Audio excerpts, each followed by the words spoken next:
জানাজার নামাজ সচরাচর আমরা পড়ি না, অনেকদিন পর পর পড়া হয়ে থাকে।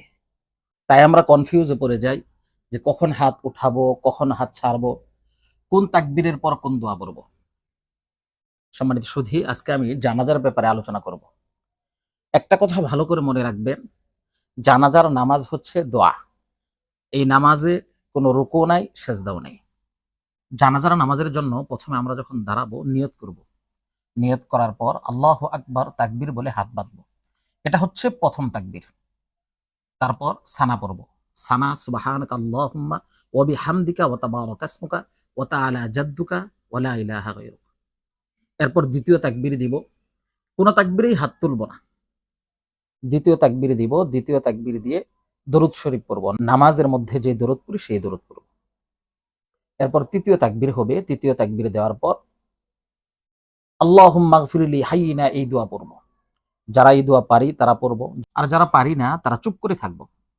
কারণ জানাজার নামাজে 4 তাকবীর দেওয়া ফরজ। এই 4 তাকবীর আদায় করলেই জানাজা আদায় হয়ে যাবে। যারা পারি না তারা প্রত্যেকদিন শিখবো, একটু একটু করে শিখতে থাকবো। এই গেল 3 তাকবীর। দোয়া পড়ার পর 4 নাম্বার তাকবীর হবে।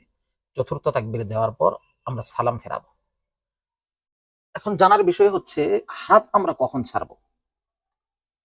এই ব্যাপারে 3টা মত পাওয়া যায়। 1 নাম্বার মত হচ্ছে চতুর্থ তাকবীর দেওয়ার পর হাত ছেড়ে দিব, হাত ছেড়ে দিয়ে ডান দিকে সালাম ফেরাবো, বাম দিকে সালাম ফেরাবো।